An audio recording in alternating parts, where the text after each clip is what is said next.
I want to be the underdog story where people looked and said he had no chance, he ended up making it and brought people to Christ. Really, the honest answer is, like, where did everything start with problems? It really started at home at a young age, at 5 years of age. When I'm sitting there and watching, unfortunately, I don't like to start the podcast this way, guys, but it is what it is. So my cause was, in 2005, my mother ended up being a victim of predatory lending.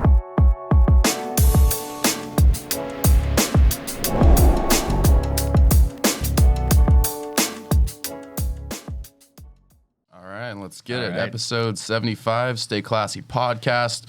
Super stoked for this one. We have Gabe Mendez on the show today. Gabe, super stoked to have you on. This is an honor. I originally actually ran into you after a conference at University Club in downtown San Diego, where you were actually the keynote speaker. But I wanted to get you on, not just because of that, but also because, I was looking at your content, and there's just a lot of stuff from your life story that I found was applicable to our messaging, our content, what we're about here. So I wanted to start out with that real quick before we even get into the background info. Is like, I know that your past and where you came from, that you've come a long way in terms of, you started out in a very disadvantaged situation. You had a rough upbringing. You were working at one point in an industry, in a job that you didn't really like, and then you sort of transitioned over to becoming one of the most successful real estate agents now in the country. So I wanted to ask you, like, was there a point in your life sort of where you didn't really feel like the direction you were going in was sustainable, where you wanted to give up, that sort of thing? And how did you start to turn that around? Like, what was the biggest moment of adversity for you, and what was it like coming out of that? Yeah. Big shout out to you, Steve. Thanks for having me on the show today. Really excited to be here with everyone. And the reason we even met was because a few years ago, there was a person who came into my life that really just helped me out and get me out of the darkness. So got to give a big shout out to my Lord and Savior, Jesus Christ, to just say thank you for that. Here I am today because of that. But it's been a struggle, man. A lot back and forth going through my life. I think like there's different challenges in different parts of people's lives. So it's not just one thing, one instance. Yeah. It's almost a culmination of things that happen over time. So I was going through, if you ask me, Gabe, what was it at the very beginning? Then when you were 18, 19, 20, that answer is different because I struggled with something through there and built on top of those building blocks. So really, the honest answer is, like, where did everything start with problems? It really started at home at a young age, at 5 years of age. When I'm sitting there and watching, unfortunately, I don't like to start the podcast this way, guys, but it is what it is. The question is what it is. But it's, watching my father verbally and physically abuse my mother, and then divorcing and then separating, and having that seed planted in my head, but never knowing that it was there. That was one of the biggest challenges. And then you're growing up as a adolescent with your parent not present because she's working 3 jobs. You're trying to figure out life on your own, these emotions, and then, you're not really taught how to express at a young age. No one's really loving you, hugging you, kissing you. No one's telling you it's okay. You're being raised by a single mother that her whole mantra is you have to be strong because she's raising 2 kids on her own, 3 jobs. And so she doesn't know how to love. No one's teaching me how to love. I have all this anger, rage inside of my heart that's just growing within me, and I have no idea how to express it. So by the time I get to the age around, like, I don't know, maybe I'd say middle school, high school, that's where I'm exposed to this, whole new world, like middle school, high school. I'm like, like, what's testosterone, and like, what's happening down there, and all these things are happening, but there's no one guiding me. Yeah. And I'm trying to figure everything out on my own. So that's really where everything started. Yeah. Like the dark side of things, kind of. Yeah. And like during those like transitional years, like during that challenging time, like, was there, like, how did you like initially respond to that? Like, how did you initially sort of cope with those emotions, with that anger, with those feelings of, not having a father figure present? And then how did that eventually transition towards something positive? So there was really no way of dealing with it. It was just suppressing it. Yeah. It was just keeping it on the inside because I don't know how to deal with it. And what ended up happening was numerous amounts of times in my life, I ended up getting in trouble because I exploded in the moment. Yeah. I remember exploding at school on a student, exploding on law enforcement, and I would just lash out in different ways, and I had no idea that was why I was lashing out. So I remember one time I had a really good friend in I think it was high school or middle school, 8th or 9th grade. A really good friend of mine lived across the street. We lived in these apartments, and it was like Christmas Eve or something. So me plus 3 friends go to this other friend's house to go play video games. He's not there. So we break into his home. We steal all of his Christmas presents. We go through all their jewelry, take everything, and then leave. Yeah. And then within like 5 hours, police officers knocking at our door because a neighbor saw a bunch of kids, described what we looked like. The friend was like, those are my friends. And then that's what we did to our friend back then. But that came from a place of like rage and anger, not towards my friend, but just towards something, and I didn't know how to direct the energy. And so I felt good in the moment, like, ha ha ha, this is what you get. But to someone that ended up loving me, that loved me as a friend, so that was kind of weird going through all that. But that's how I ended up expressing it. You know, it was just suppression, and then in the moment it would come out during these times. But it's not until far later in your life do you realize, like, wow, I was actually going through something deep and dark at that time. Yeah, and correct me if I'm wrong, but I remember in the talk you gave at University Club, you were talking about your father spending some time in prison. Is that correct? Yeah. And like also the challenge that was for you, like not only not having that background with your father and your mother, but also then literally not having your father present in your life.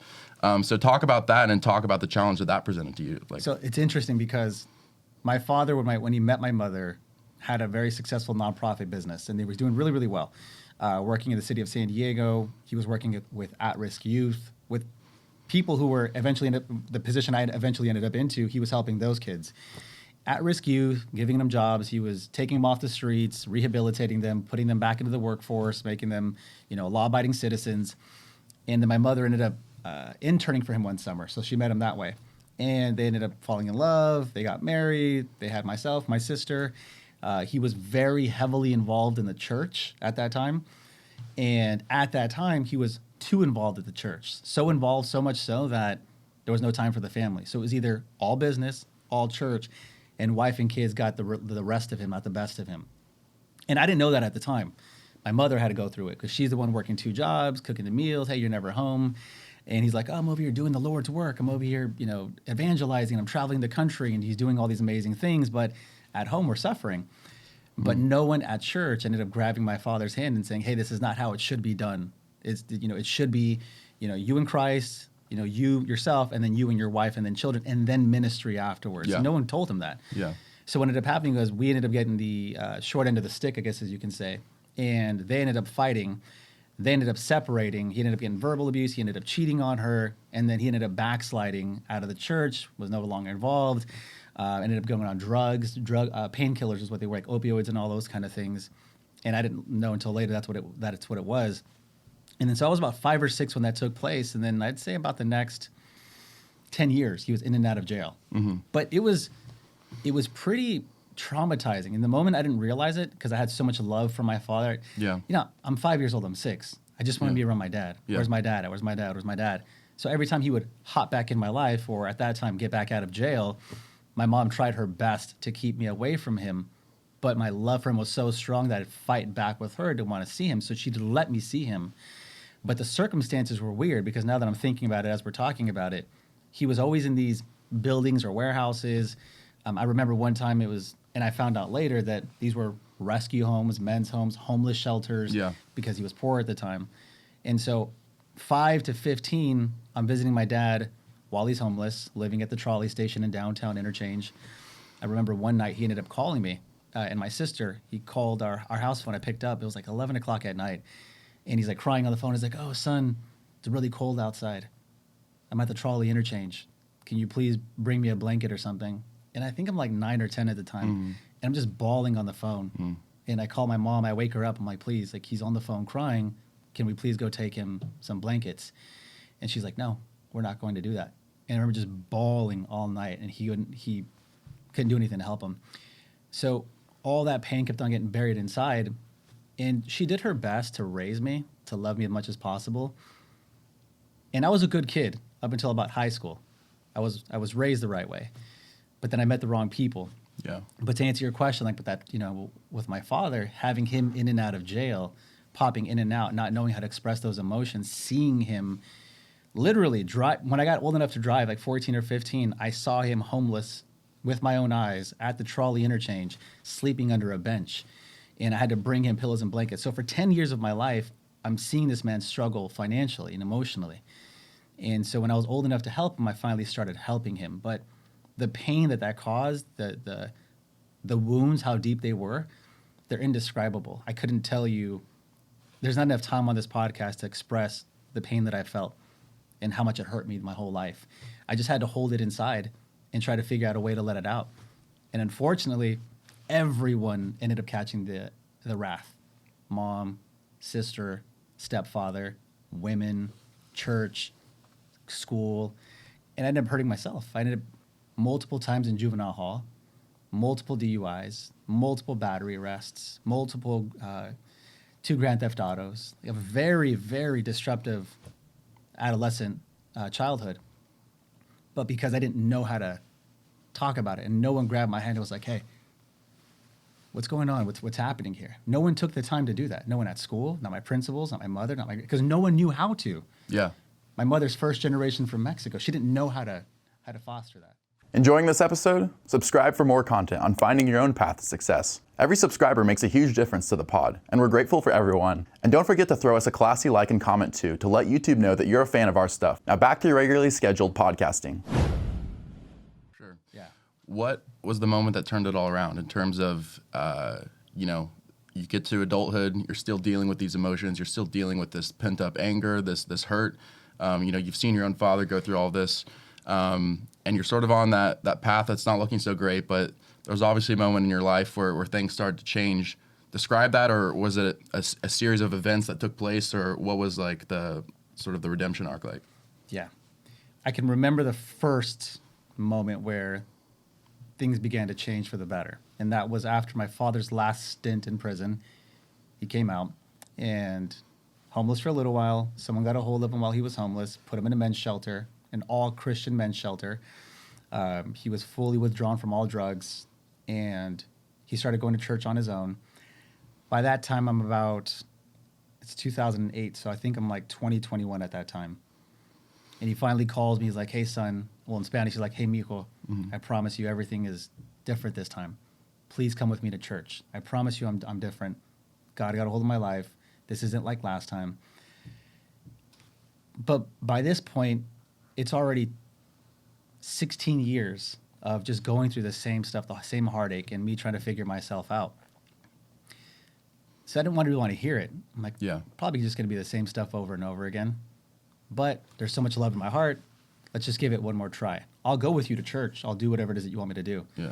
So I go with him. This is like the era of like tall tees, and you're wearing like the stunner glasses at night, and the graffiti on the shirts kind of stuff. And and so I go to church. I have these big blue baggy jeans. I have this tall tee that's way too tall for me. It's down to my kneecaps. Yeah. And it's like in Rancho Bernardo, I think it was. All white Christian, non-denominational church. I'm not used to that. Yeah. I'm used to very loud brown and black churches where we're dancing in the middle, we're shaking, we're like doing all that kind of stuff. So I go here so I remember walking in the church the first time, and there's this little girl, and she runs up to me. I see this little girl run up to me, blonde hair, blue eyed, and she grabs my leg and squeezes it. I'm like, it was so odd. I'm not used to that behavior. Yeah. And then the parents are right there, and they're waving at me, and I walk inside, and everyone's making eye contact with me. I feel awkward. And what I do is I just go to the back seat with my father, the furthest back row in the corner, and I sit down, and I just cross my arms, and I just sit down the entire time. And so this is my first time I see him since he's gotten out of jail for the first time. He's telling me everything's different, and I'm just there really just to support him. Yeah. Because I miss my dad. My dad. And so it's 2021, and I'm sitting there, and then the worship team starts to worship, everything's good. Pastor comes out, brings out his Bible, like, hey, we're getting ready to start the word, and the whole ministry and everything like that. And then as he's starting the word and he's sitting there, and I remember this so vividly, he closes the Bible and he says, God just spoke to me. There's someone in here that needs to hear a certain message.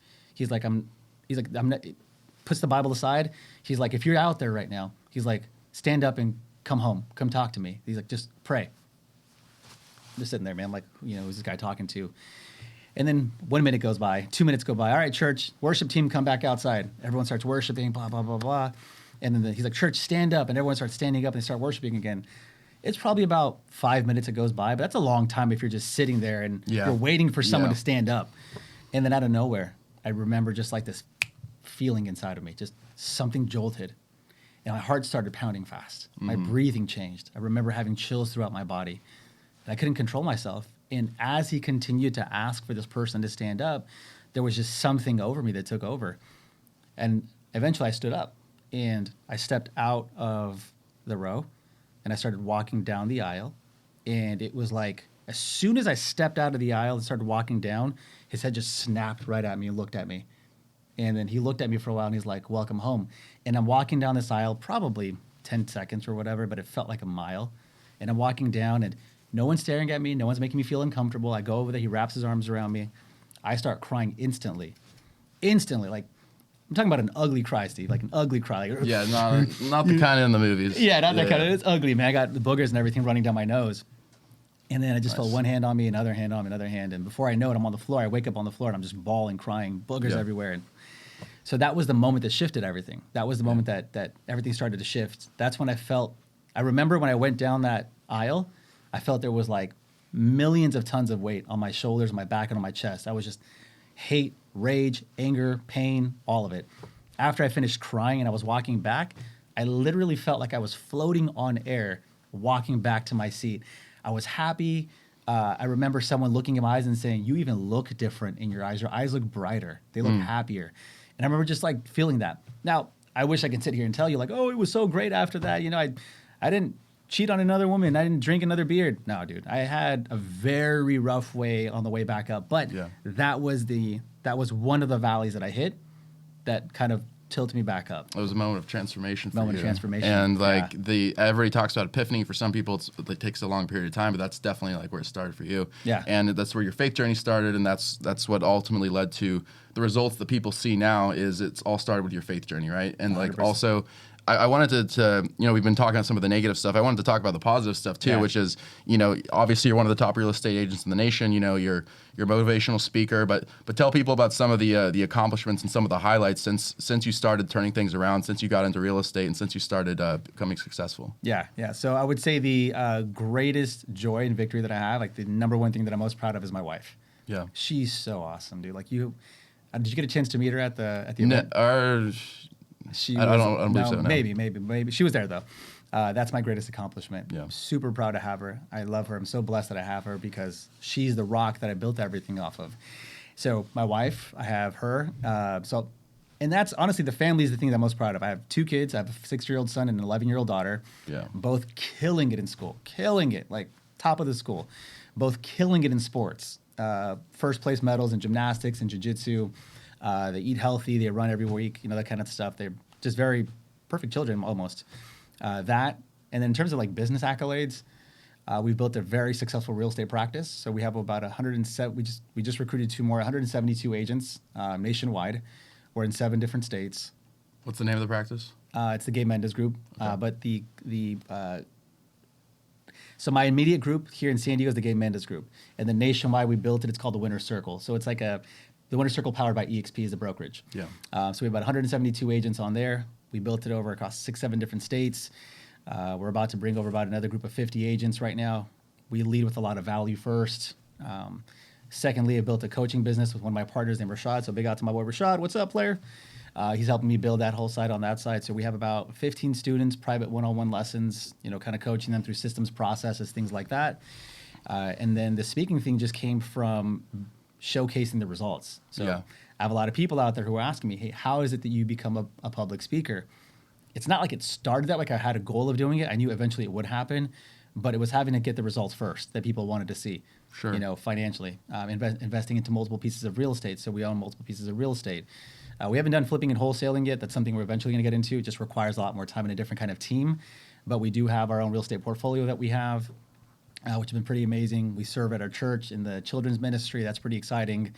And just a lot of different fun things that we're doing on the side, man. It's just building a media team and all those kind of things, too. Did you subscribe yet?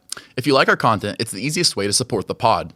Hit the subscribe button on the bottom right and keep it classy. Yeah. So there's tons and tons of realtors out there, tons of real estate agents. You set yourself apart. You're in the top 1%. Like, what is it about you? What was it about the way that you approached your career that allowed you to not just thrive, but to take it to that exceptional level where you're kind of sitting above the rest of the pack? Like, what were some of the traits and characteristics about you that led to the unique success that you enjoyed? So the first thing is you have to start with why. Yeah. Why are you doing it? And most people choose money. They choose material items, things that won't last. And that's probably the wrong way to start any endeavor that you do, is like, oh, I wanted money. I want to be famous and those kind of things, because that won't pull you through in those dark moments when things are tough. So I'm sure you guys have had difficult times on the podcast trying to launch it, or things like just a lot of barriers that come up that no one talks about. And in those moments of having those barriers, you have to have a why deep enough that's beyond the money, that's going to pull you through a bigger cause. So my cause was, in 2005, my mother ended up being a victim of predatory lending. She's first generation from Mexico, bought us our first home. Like, we grew up really, really poor, 1-bedroom apartment. 2005, buys our first home. 2007, sheriff's knocking at the door, evicting us out of the property. I'm now 22, something like that, living in my uncle's garage, super embarrassed and humbled because friends are asking what happened to my house. And in 2013, when I got my license, I remember working for a friend of mine, and all of his clients were crying and they were upset. They were all just pissed off. Yeah. And I asked, why are all your clients like mad, dude? Like, do you suck at your job or what's going on? Yeah. And he's like, no, it's just that they're all losing their house. Yeah. I'm like, well, he explained what happened to me. I'm like, oh, that happened to me in 2000. So this whole full circle moment happened. And so I ended up being the guy who wanted to advocate for first generation, first time buyers and sellers. Low credit, low income, I was that guy. That was my why. My why was, at that point, isn't anymore. At that point was, I'm going to advocate for the single mothers who are being taken advantage of, who have 2 kids, who have a son and daughter, that don't know any better, that want the American dream, and I'm getting ripped away from them because someone was greedy. So that was my why. So when I started door knocking and cold calling, and it was tough, man, that was really hard. But that why was what pulled me forward. Now, you asked a couple of other questions about like skill sets and everything else. And then I realized there had to be a moment where I wanted to turn this hustle into professionalism. Yeah. So I had to acquire skills. I just couldn't be this cool guy with a noble story, a noble why. Sure. I had to have skill set behind it. So then I got heavily involved in public speaking. Signed up with this group called Toastmasters. I've heard of them. Yeah. They're awesome, man. Yeah, they're cool. They're cool people. So, I mean, the group it's nationwide. It's a nonprofit organization. For all those who don't know, nonprofit organization, toastmasters.org. And it's all public speaking and leadership skills. So they're going to help you develop all that. So you go from a kid who graduated high school 3 years late getting his GED, who disliked school at a very high level, didn't know how to make eye contact, didn't know how to communicate with people, couldn't sit across the table from someone like this and carry a cogent conversation. So what did I have to do? I had to teach myself how to speak. Yeah. So I signed up for like 10 years taking Toastmasters every single Saturday. 10 years. 10 years at 8 a.m. on a Saturday morning when people were barely waking up, going to the gym, going to work. Or Hungover, right? Yeah. Whatever it was. I wanted to change so bad because there was this why that was big enough. So communication skills were huge. The second thing were sales skills. So there's an expression about communication that says, everyone can talk, but few can connect. And everyone has a message, but sometimes there's people who have messages and it's just like, wah, wah, and you just want to shut off. Yeah. Because you haven't learned how to communicate that message. Yeah. And then you have sales skills. How do I connect with someone like Steve? Sure. How do I connect with someone like Adrian? How do I connect with all these different people who are out there? Well, first I have to know, identify your personality type, how to communicate. What motivates you? So in sales, there's something called, in life, you have something called the golden rule, which is treat other people how you want to be treated. But in sales, we go off the platinum rule, which is treat other people how they want to be treated. Golden rule, treat other how you want to be treated. Sales, treat people how they want to be treated. And that's what I identified. How does Steve want to be treated? How does he like to communicate? What triggers does he have? What motivates him? What inspires him? And rather than just sliding a piece of paper over and saying, fill this out so I can learn about you, you have to get really good at sales and know what questions to ask. Pay attention to like nonverbal communication cues. How does he nod his head? What's his tonality like? What's his speed and pitch rate? Someone in New York, very fast talker, hands. Someone in Texas, very relaxed, laid back. And they don't like those city slick and talk people over there talking too fast. I don't trust them over there. Yep. They won't shake my hand and put my hand in my chest and make eye contact, those kind of people. Yeah. I got to identify all those people that I'm working with because I don't just want to work with people who are my type. I want to work with people who are everyone. So how do I capture the biggest percentage of the pie? Sales skills. So you communicate, you learn how to sell, you learn how to close, you learn how to present, which is a completely different skill as well. And then you have systems, processes, and all those other things in between there. But if you truly want to master your craft, then you have to become obsessed with every facet of the business. Not just learning how to get your license, sign a contract, how to communicate, how to connect, how to sell, how to close, how to present, and then systematize your business from there. Sure. Now, there was a point also where you went from being a successful real estate agent to having your own firm now, and like talk about that transition. So in terms of, you're obviously killing it. You're selling what you need to sell. You're making lots of money, but there was also a point where you're like, I can take this bigger. I can have a bigger vision. I can, have people work for me. Have the connections and influence to make this happen. Talk about that process and how not only were you able to start the firm, but sustain success with the firm over a period of time. Oh my God, such a great question.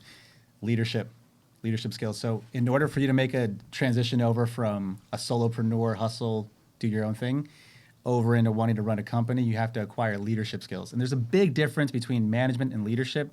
Management says you follow me because I have a title and you have to. Leadership says you follow me because you want to. How do I lead people? And that's one of the toughest things to learn. How to get out of production yourself and then go pour into other people and lift them up and get their goals and visions. So that started because out of necessity. I just had an abundant amount of business, way too much. I couldn't service it myself. So I had to hire staff to support that.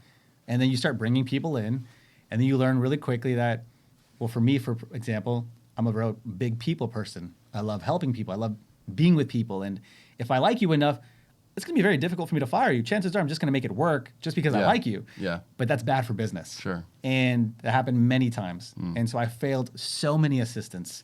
I failed so many agents. I didn't know how to lead them. I didn't have systems and processes set up for them to succeed. So I failed many times. And finally, I failed so many times, I decided to humble myself and ask for help. So I spoke to the CEO of my company at that time, the firm that I was working for. How do you hire? How do you pay? How do you structure? I started paying other coaches tens of thousands of dollars to please give me the blueprint. Yeah. And then you end up finding out that no one has the answer. Yeah. And then you have to kind of pick and choose what you like from everybody and create it yourself. Because it's like what works for you is different. It's 100% accurate. What ends up working for you. So you have to go through these conversations. But then you learn how to lead. You learn how to pay. You learn how to handle conflict. You learn how to set proper expectations, which I think is the biggest thing. Learning how to communicate and set proper expectations in any relationship is key. What do I expect from you? And what do you expect from me? Let's communicate that back and forth. And if it doesn't work, let's make sure we're inspecting what we're expecting every quarter, every month, so that we're on track to hit our metrics and our goals. It's something that you don't learn until you get into leadership. Last thing on leadership and transitioning is this. There are 3 tests that I have every single employee or agent that comes out of my firm that works for me specifically that I have them take. The first one is the DISC assessment. That's the 4 personality types, D, I, S, and C. And then you have the EVO, which will tell you how they think. So you have DISC personality, which will tell you how they are. Then you have the EVO, which will tell you how they think. 2 separate things.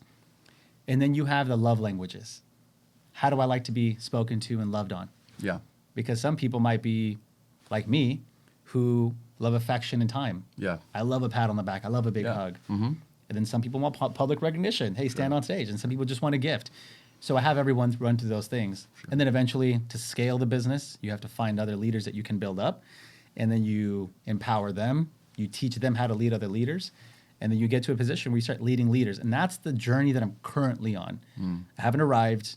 I'm now discovering and uncovering and figuring out how to lead leaders. It's my biggest focus in the business at the moment, is how to lead leaders effectively. Yeah. And there was also a point you made earlier where you're talking about like the early failures in terms of like recognizing like when it's time to fire people, when it's time to, not fire people, like, and those early like sort of people management skills and those times where you fail, those times where you had those obstacles. Some people might encounter those repeated failures and simply give up, walk away. You didn't. What was different about you? Like, why didn't you give up? The hunger. I wanted it more than everyone else does. I still want it more than everyone else does. 11 years later, I want it more than everyone else does. I just want it so bad. I just want to prove to myself that I can do it. Because again, my why changed. In the beginning, my why was my mom. Yeah. I got her the house. I paid off her debt. I helped her out. My family's taken care of. Now the why is bigger. I want to serve the real estate community. I want to empower other agents to do it. And in order for them to see it's possible, in order for the kid that's out there right now, living in the ghetto, no hope, nothing, parents get a broken home, there's no opportunity. If you're out there, I want to be that guy that shows you, because I was in that position. I grew up in a 1-bedroom apartment, very poor. I want to be that guy that someone can look up to and say, he did it. How did it happen? And I 100% believe with all conviction that God gave me this desire in my heart to keep going. He's given me perfect health. He's given me the focus, the discipline, the connections, the cool people that I get to meet along the way in order to make that happen. And pieces just fall in front of me. The one question that I cannot stand in business is, what's your 5 or 10 year plan? Because quite honestly, there's an ebb and flow to life. Yeah. And you have to be, I think Bruce Lee said it, you have to be like water. Yeah. And you have to be able to navigate whatever ends up happening in front of you. And if you're so focused on what you want to do and you don't have that flow to your life, you can miss on an opportunity like sitting with Steve on a podcast, which, by the way, is one of the best podcasts. After looking it up, it's amazing what they're doing here at the production studio, the guests that they have. So big shout out to Steve and the entire podcast. Stay classy. Love you guys. Thank you for having me on. But I wouldn't be here if I didn't have that ebb and flow. Yeah. And so I'm just grateful, man, Yeah.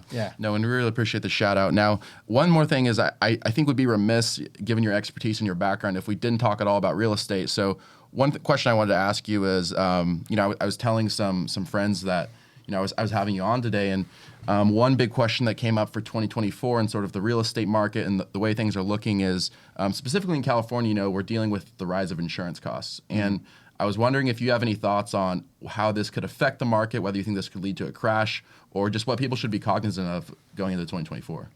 So the insurance, there's an insurance issue, there's a housing shortage issue, there's inventory, you have interest rates, there's so many different factors that come into it, right? What I've learned in my 11 years of being in real estate and then talking to my mentors is there's always going to be some sort of challenge that comes up. Banks, homeowners, buyers always find a way to flow around it. Do I think it's going to cause a crash? Absolutely not. I don't think there's going to happen at all. And here's why. What's propping up the real estate market right now is a simple supply and demand issue. We just don't have enough inventory to supply the demand of home buyer needs. I look at things like, number one, are home builders building? And the answer is yes. And they're even building in rural parts of Riverside. I mean, there's this massive expansion happening in Hemet, San Jacinto, and all these different places. I see new builds taking place in San Diego, as far south as the border, near the border, as far east as Spring Valley and El Cajon. So I'm looking at all these different factors. I'm thinking to myself, well, if these guys are connected to big money banks, Wall Street, and they're building these houses and tract homes, and they haven't stopped, well, there's no indication to them that anything's going to happen. So I don't let those factors and variables affect me in the real estate market. What I tell consumers if they're looking to purchase a home is if you can afford the monthly payment, and if your income is stable, you have a stable job, and you can afford the monthly payment, there's absolutely no reason why you shouldn't be purchasing a home. And then you hear the argument, well, my uncle or such and such said the prices are high, the interest rates are too high. Now that comes down to strategy. Are you an investor, or are you looking to purchase your primary residence? Sure. And if you're purchasing your primary residence, stop thinking like an investor, because that investor mentality is going to keep you out of the game long enough. And we've seen that happen since 2020. And same thing goes for homeowners. Well, I can't afford the monthly payment. Probably not, because you locked in a 2-3% interest rate, which makes sense. But there's options out there. There's 2-1 buy downs, rate buy downs. There's opportunities where we can bring that monthly payment back down for you. So for homeowners who are out there, I'd say take a consultation, look at the numbers first, and chances are it doesn't make sense for you. Stay where you're at. But then what if it does? And there's an opportunity for you to transition out of your home, upsize, downsize. So those things never really matter to me. And the last thing is this. When people say, oh, the market's going to crash, we've been on a 12 to 14-year run, whatever. Last thing I say is this. In 2020, we had a global pandemic. Yeah. It shut down the entire world. We had death tolls were crazy high. Yeah. Unemployment rates skyrocketed. People were losing their jobs, dying. And what happened to the real estate market? Boomed. Skyrocketed. So if a global pandemic can't stop the housing market, I don't see interest rates. I don't see a shortage of inventory doing that. And I definitely don't see anything that can cause that right now. Do you have any prognostications in terms of prices, interest rates this year? We're already in March, I guess, but going to the latter part of the year, like where that's headed, or you think things are going to stay fairly stable? The Fed's already announced it. They're planning on cutting the rates 3 times. So we're probably looking at the end of the year to see that happen. So that's a good news. In terms of home prices, I'm going to speak specifically on Southern California and maybe just San Diego. We're going to continue to see home prices rise. I think we are literally in the San Diego housing gold rush. If this was like San Francisco back in the 1800s during the gold rush, this is literally the moment that we're in right now. That tidal wave is taking off, and people who purchase now are going to catch that wave all the way up until it settles, whenever that is, if it ever does. And the equity is going to grow just ridiculously because of the housing shortage. You have to look at the data. The largest demographic of homeowners in San Diego are baby boomers. The second largest demographic of homeowners are millennials. Baby boomers, most of them, I believe it's 80% have over 20% equity, or excuse me, 60% have over 20% equity, and almost 80% have their home paid off, whatever it is. It's a large number who are in a very good position, who refinanced, all retired, not looking to move, because if they do, where are they moving to? Their property tax rate's really low, so no chances on them selling. Chances are they're just going to pass it down their family in a living trust. So that's 1/3 of the market, let's just call it, not selling. The second third of the market, which are millennials, these are the people that feel trapped right now because they bought their home in 2018, 19, 20, 21, 22, refinanced into a 2-3% interest rate, have a ridiculously low payment, and because the cost of living has skyrocketed, wages haven't gone up, so they're priced out of the market. So financially, they can't make a move. So 2/3 of the market now trapped, inventory is trapped, which leaves 1/3 left. Well, what's that 1/3 represent? New builds, which is only a finite amount of land, so we're only building what we can. And the other half of that third is the life instances, divorces, deaths, probates, those kind of things. And that's what we're seeing people fight over right now. So because of those factors, we're going to continue to see the market and the real estate market in San Diego sustain itself and continue to grow. We're not going to have a huge set of millennials and baby boomers say, it's time to sell my house and throw it on the market, and then crashing it and reversing it. So we're just not going to see that. So if you're out there and you're thinking of selling or buying a home, you have to take a consultation, look at the numbers, and just see if it makes sense for you. Because I promise you, 2020, everyone said don't buy a house because the market's crashing. 2021, I remember everyone saying the prices are too high, don't buy, it's going to crash. 2022, rates skyrocketed the second half of the year to 6 and 7%. Everyone said wait for rates to drop. 2023, rates dropped the first half of the year and jumped back up second half of the year. No one ended up buying. In 2024, now its prices are too high and rates are too high. And had you purchased in 2020, like some of my clients did who took my advice, well, what have ended up happening at that time would have been you would have been able to buy 2 houses and sold 2 homes in that time frame. And at an average of 10% appreciation per year, your net worth would have doubled, tripled. You probably would end up having a home with over $400,000 in equity if you just would have stayed in that property. So I hate to say this, dude, but take action. What they say in real estate is, don't wait to buy real estate. Buy real estate and wait. Hey there, classy viewers. Thanks for listening to our podcast. We're dedicated to providing you with quality content that inspires and brightens your day. But keeping it classy can be expensive. If you enjoy our content, we're asking for your support for the podcast using the donation link in the description below. Donations mean the world to us, and even as little as $5 can make a huge difference in helping us make this podcast a reality. Plus, donors are added to our shortlist to be the first to receive exclusive offers on merch, extra content, and even chances to appear on the pod. Anything you can give would truly be appreciated. Now get back to enjoying the rest of the podcast, and as always, stay classy. Yeah. The time is now. One thing I wanted to ask you more on this subject is, you come from, the expertise and the background that you do. At the same time, I'm curious to hear your thoughts. So, I was a political reporter, and one of the things that we covered extensively was the conflict between state and local jurisdictions over zoning regulations, zoning laws. Things like SB 9 and 10 have been affecting the way that the real estate industry is developing in California now. And we don't have time to fully explain those laws. But essentially, with all the regulatory changes, with the conflict between state and local, are you concerned, not just from the perspective of your profession, but just as a human being, as a person, about the lack of affordable housing in San Diego and California? Like you talked about the shortage of inventory. The shortage of affordable housing is always an ongoing problem in San Diego. It's always a problem for people to be able to afford to live here, even for middle to lower income people to be able to live in the areas where they work. So how do you see that evolving? How do you see that changing? And like, what are your thoughts as far as sort of this conflict between like the state saying like, hey, you need to build more affordable housing, and the local jurisdiction saying, hey, we don't have the infrastructure or the room to do it. Like, do you have any kind of overall political thoughts there, I guess? Yeah. So I do have some political thoughts on that. And I want to start off by saying that I do hope they end up getting it figured out one way or another. But I have to come from personal experience on this one. I'm raised by a single mother who's first generation from Mexico. She's raised from a single mother who brought 8 children on her own over to the United States illegally at the time, crossed them over about 80 years ago. My grandmother's 93 years of age now, still alive. And never once went on welfare, didn't get food stamps, never received government assistance. My grandmother nor my mother did. Neither did I when I was struggling financially. So I come from a lineage of just hard work, developing your skill set, developing your value, and becoming a producing member of society.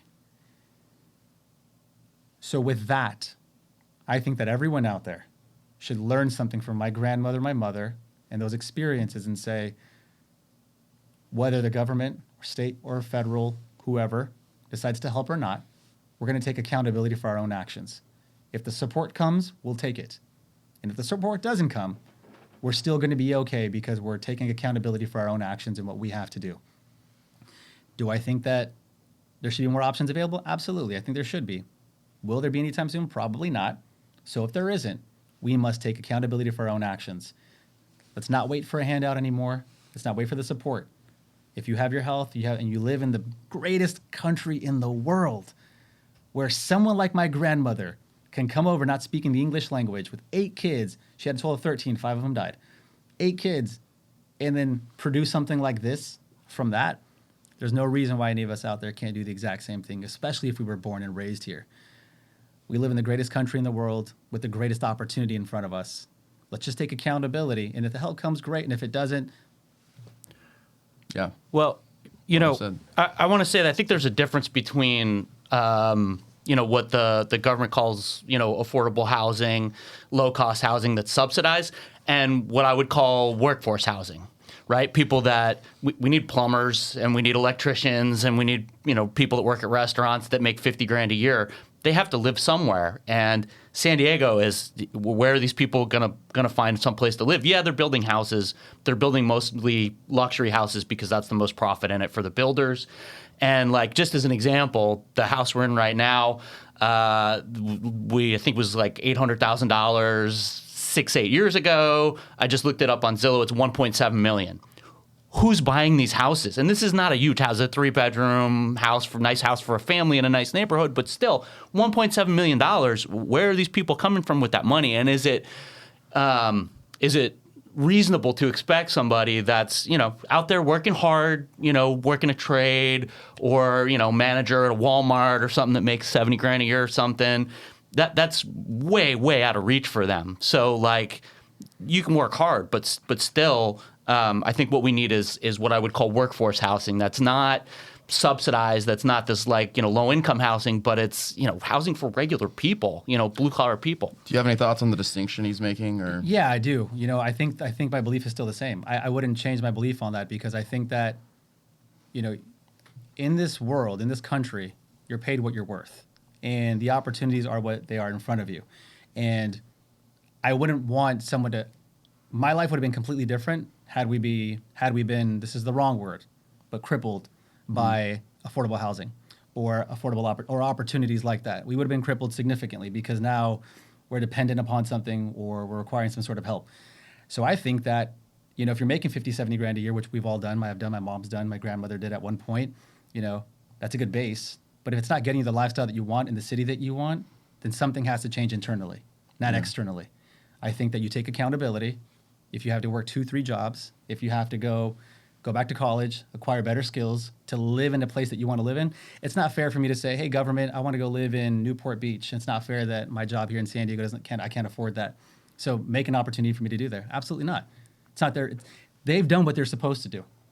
They've created the opportunity for me. They've given me the platform called the United States of America. They've given me public education. They've given me public transportation. They've given me public library and resources to go out and develop those skills. So I don't think it's fair for me to ask them, go create this opportunity for me when they've given me the greatest platform in history to do so already. So I just think that us as Americans or people that live here, have residence established here, we should take accountability for our own actions and go out there and do the work. If we can't afford it, then we bunch up, we figure solutions out. But I think the last solution is going out to the government asking for help. What do you think about for somebody who's a real estate investor right now? Let's narrow it down because I know there's a lot of different areas. So let's say residential in California.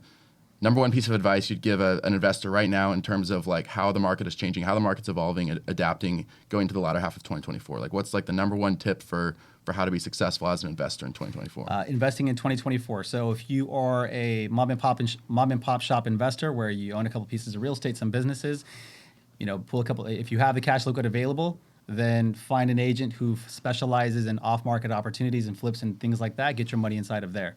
And if you're a seasoned investor, you know what you kind of already are doing. And if you're a mom and pop shop and you don't have any cash liquid available, then I would say do a HELOC, go pull a home equity line of credit, make your cash available. But you definitely want to attach yourself to either an agent that's focused on that sort of practice, or then educate yourself. Go find courses and things like that where you can start getting invested. I wouldn't buy anything. This isn't the market to, in my opinion, to build, just because the cost of materials and expenses. But this is the market to acquire something like a flip, a wholesale, an opportunity like that. So flipping and wholesaling, I think, is 100% in the name of the game right now. And you know that through courses or finding an agent who has an emphasis in that practice. Yeah. That's not my practice. I focus mainly on residential. I'm now dabbling into commercial. But there are a lot of successful agents out there, people that I know, like, and trust, that I could recommend to you if you wanted to go down that route. Absolutely. And on that note, you do coaching, professional coaching, is that correct? I do as well, yeah. And if people are interested in that, if people want to follow up on that, how would they reach you? How would they contact you? Yeah, absolutely. So if people want to inquire about coaching, just have a conversation and connect on social media. Yeah. At Gabe Mendez is literally the best way, or text message. I know most people like to email and things like that, but it's tough. I have my administrative looking at my email, so send me a text message, 619-876-2265, or at Gabe Mendez on Instagram. All right, and let's hope you don't get 1,000 spam messages after that one. All right, brother. People will respect it. But one last question before I let you go is, we've talked a lot about the background and the positive success, the accolades, the success, but moving into the future, I feel like there's still a lot on the table for you, a lot that you still want to accomplish. I kind of get the sense that you're just getting started. Yeah. What are some of the big accomplishments, some of the big milestones down the line that you're hoping to achieve? What do you want the legacy of Gabe Mendez to look like when it's all said and done, professionally, outside of the professional world, outside of just real estate? Like, what do you want the overall legacy to look like and some of those milestones to be? I want to be the underdog story where people looked and said, he had no chance, he ended up making it, and brought people to Christ. That's what I want. I want my children to be able to look at me and be proud of the man that I became, the darkness that I fought out of. I want my son and my daughter to say he was present, he showed up to practice. I want my wife to say he took me out on dates, he loved me, he brought me flowers every anniversary. I want friends like you to go to barbecues with and say, man, he was present there, wasn't on his phone. I want to inspire my clients who are mostly first generation home buyers and sellers to say he grabbed my hand and he showed me how to do it. I want to inspire my colleagues to raise their level of professionalism in real estate and to say there was someone who didn't show up in board shorts and a hat to open houses, that actually treated the profession like a profession, like a doctor or an attorney would. I want to inspire the other kids who are out there in a broken home with a poor mom who can't afford a gaming setup for their kids to say, my circumstances don't dictate my outcome. It's how I respond to what happens to me that dictates my outcome. I want to be that guy. Yeah. And as long as I have health, happiness, and peace in my life, that's all I need, and an opportunity, I can do the rest with God by my side. Love that. Love that. I love the fact that you're really open to about the faith journey, because I feel like in the professional world, it's kind of somewhat almost like icky or a bad word. Yeah, it's like one of those things you don't cross, right? Yeah, but I love the fact that you're open about it and that you're like, hey, this isn't just like a part of me, but this is like central to my identity and to my professional identity, to the impact that I want to create to my legacy. So, yeah, Gabe, it's been so awesome having you today. One more thing I wanted to say is happy birthday. Oh, man, thank you, bro. Big shout out. Do you got any fun plans today? Or Thanks, team. Appreciate you guys back there. For those who can't see, they have an amazing staff. Like, so awesome. You guys must subscribe, must follow. And if you're someone who's big on podcasting, take my word, you want to sit on this show. And what do I have for my birthday? I don't know. The wife's going to surprise me. Wife's got all the plans lined up. She has all the plans lined up. Man. All right. Well, I do have a speech competition happening tomorrow, so I have to practice tonight. Okay. All right. Getting warmed up for that. You don't stop working, do you? Toastmasters International Speech Contest happening tomorrow, the first round. Oh, so you're still doing Toastmasters? Yeah. Okay. Oh, yeah, awesome. Dude. Year 11. Are you like kind of like a leading member now or something? Or I was the past president for the oldest chapter in the world, the youngest presiding president for the chapter. But now I'm just 4 years later, I'm jumping back into the competition side of it. And this is the first round of the 2024 International Speech Contest. It's huge. Like, if you haven't looked it up, look up Toastmasters International Speech Contest. They have like 10 to 15,000 people live at the main stage. So tomorrow's round number one. I did forensics, high school, a little bit in college, so I'm all about it. I love Toastmasters, love what they're doing. So congratulations and happy birthday, man. Dude, it's a great episode, dude. Love this. Appreciate it, man. Thank you so much. See you guys later. That's a wrap, guys. This has been another recorded episode of Stay Classy Podcast with your host, Steve Wire. Thanks so much for tuning in. And as always, you can find all of our content at our website at stayclassypod.com. And thanks to our production sponsor and partner, MaxLux Media. You can find them at maxluxmedia.com. Don't forget to like and subscribe to our channel on YouTube. Every subscription helps and goes a long way towards ensuring that we can continue to produce content for viewers like yourself. Thanks so much. Stay classy.